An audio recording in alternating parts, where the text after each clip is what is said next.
राधे राधे, जय श्री कृष्णा। आज आप इस वीडियो में सुनेंगे बैसाख मास की कथा। तो भगवान विष्णु और माता लक्ष्मी का ध्यान करते हुए इस पावन और परम कल्याणकारी कथा का श्रवण करते हैं। एक पति पत्नी थे, लकड़ी का गट्ठर बेचकर पेट भरते थे। बैसाख का महीना आया, सब लोग बैसाख स्नान करने लगे तो ये औरत भी बैसाख नहाने लगी। उसका पति रोज गट्ठर लाता लकड़ी का, पत्नी उसमें से एक लकड़ी निकाल लेती। बैसाख नहा कर आती, आंवला पीपल सींचती। ऐसा करते करते एक महीना हो गया। पत्नी ने एक एक बची हुई लकड़ियों का गट्ठर बनाकर बेचने गई। भगवान का नाम ले लिया। लकड़ियां चंदन की हो गई। राजमहल से होकर गुजरी तो राजा को चंदन की खुशबू आई। राजा ने पूछवाया कि लकड़ियाँ की कीमत क्या लोगी? तो बोली कि जितना आप चाहे दे दो, पर मुझे ब्राह्मण को जिमाना है, उनको जिमाऊँ इतना सामान चाहिए। राजा नौकरों के साथ 5 ब्राह्मण जिमे उतना सामान घर उसके भिजवा दिया। दाल बाटी और चूरमा ब्राह्मणों को जिमाया और दक्षिणा दी, और वे ब्राह्मणों ने आशीर्वाद दिया। और पति का गट्ठर बिका नहीं तो देर हो गई घर आने में। इधर ब्राह्मणों व भगवान के आशीर्वाद से झोपड़ी महल में बदल गई।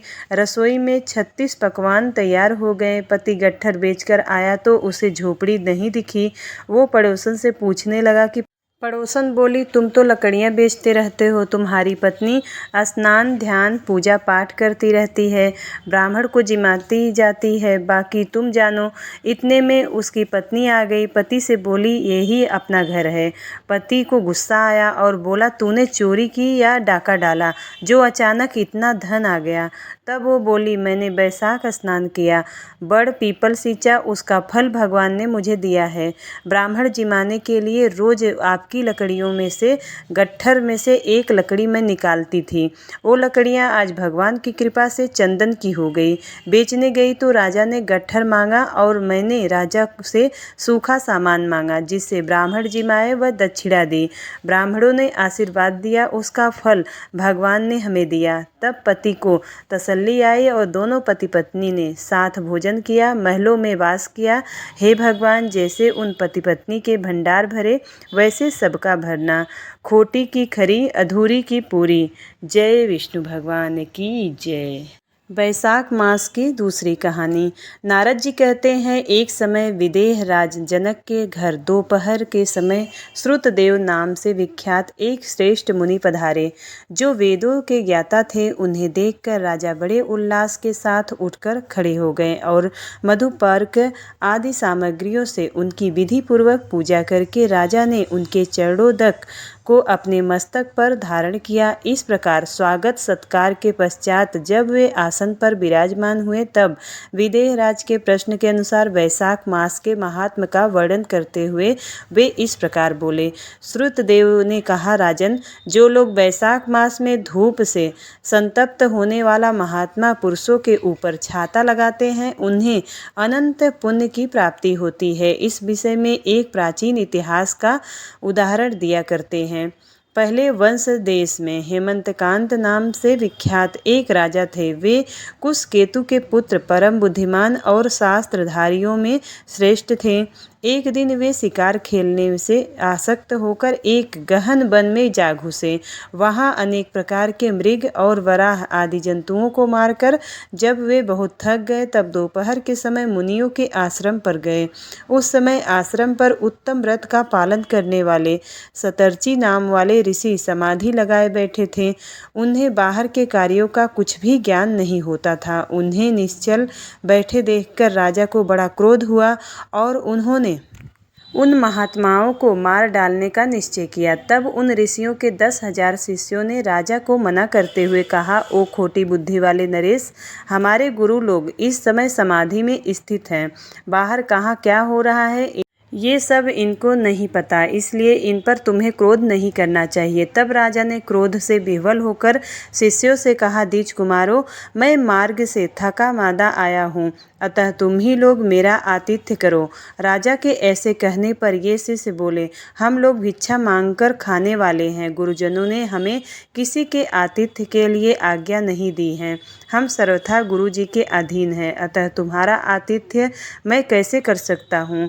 शिष्यों का यह कोरा उत्तर पाकर राजा ने उन्हें मारने के लिए धनुष उठाया और इस प्रकार कहा, मैंने हिंसक जीवों और लुटेरों के भय आदि से जिनकी अनेकों बार रक्षा की है, जो मेरे दिए हुए दानों पर ही पलते हैं, वे आज मुझे ही सिखलाते चले हैं। ये मुझे नहीं जानते, ये सभी कृतज्ञ और बड़े अभिमानी हैं। इन अतिथियों को मार डालने पर भी मुझे कोई दोष नहीं लगेगा। ऐसा कहकर वे कुपित हो धनुष से बाण छोड़ने लगे। बेचारे शिष्य आश्रम छोड़कर भय से भाग चले। भागने पर भी हेमकांत ने उनका पीछा किया और 300 शिष्यों को मार गिराया। शिष्यों के भाग जाने पर आश्रम पर जो कुछ सामग्री थी उसे राजा के परमात्मा सैनिकों ने लूट लिया। राजा के अनुमोदन से ही उन्होंने वहां इच्छानुसार भोजन किया। तत्पश्चात दिन बीतते गए। राजा सेना के साथ अपनी पुरी में आ गया और राजा कुशकेतु ने जब अपने पुत्र का यह अन्यायपूर्ण कार्य सुना, तब उसे राज्य करने के अयोग्य जानकर उसकी निंदा करते हुए उसे देश से निकाल दिया। पिता के त्याग देने पर हेमकांत घने वन में चला गया। वहां उसने बहुत वर्षों तक निवास किया। ब्रह्म हत्या उसका सदा पीछा करती रहती थी, इसलिए वह कहीं भी स्थिरता पूर्वक नहीं रह पाता था। इस प्रकार उस दुष्टात्मा के 28 वर्ष बीत गए और एक दिन बैसाख मास में जब दोपहर का समय हो रहा था, महामुनि त्रित तीर्थ यात्रा के प्रसंग से उस वन में आए। वे धूप से अत्यंत संतृप्त और तृषा से बहुत पीड़ित थे, इसलिए किसी वृक्षहीन प्रदेश में मूर्छित होकर गिर पड़े। दैव योग से हेमकांत उधर आ निकला। उसने मुनि को प्यास से पीड़ित, मूर्छित और थका मादा देखकर उन पर बड़ी दया की। उसने पलाश के पत्तों से छत्र बनाकर उनके ऊपर आती हुई धूप का निवारण किया। वह स्वयं मुनि के मस्तक पर छाता लगाए खड़ा हुआ था और तूबी में रखा हुआ जल उसके मुंह में डाला। इस उपचार से मुनि को चेत हुई। वो होश में आ गए और उन्होंने छत्री के दिए हुए पत्ते को छाते को लेकर अपनी व्याकुलता दूर की।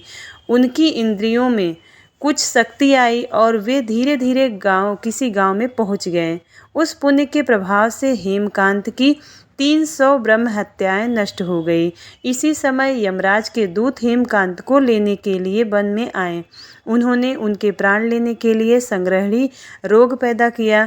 उस समय प्राण छूटने की पीड़ा से छटपटाते हुए हेमकांत ने 3 अत्यंत भयंकर यमदूतों को देखा, जिनके बाल ऊपर की ओर उठे हुए थे।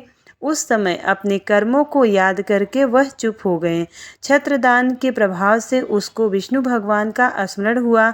उसके स्मरण करने पर महाविष्णु ने विष्णक सेन से कहा, तुम शीघ्र जाओ, यमदूतों को रोको, हेमकांत की रक्षा करो।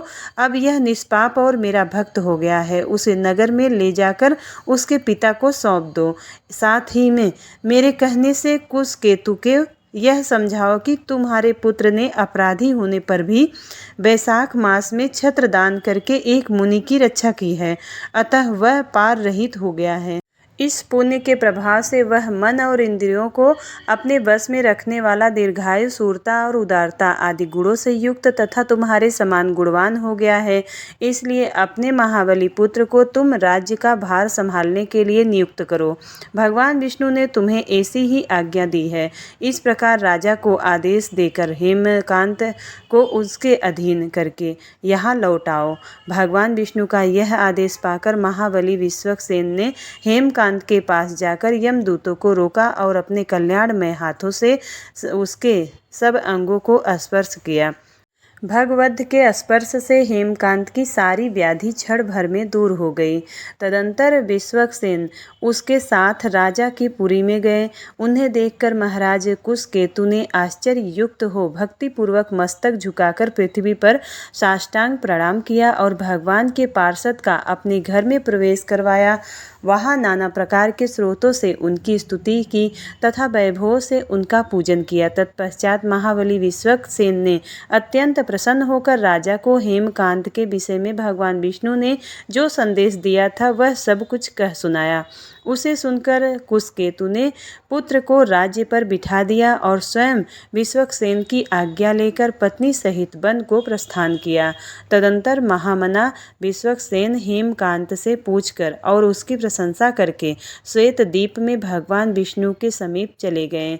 तब से राजा हेमकांत वैशाख मास में बताए हुए भगवान की प्रसन्नता को बढ़ाने वाले शुभ धर्मों का प्रतिवर्ष पालन करने वाले वे ब्राह्मण भक्त, धर्मनिष्ठ, शांत, जितेंद्रिय, सब प्राणियों के प्रति दयालु और संपूर्ण यज्ञों की दीक्षा में स्थित रहकर सब प्रकार के संपदाओं से संपन्न हो गए और उन्होंने पुत्र, पौत्र आदि के साथ समस्त भोगों का उपभोग करके भगवान विष्णु का लोक प्राप्त किया।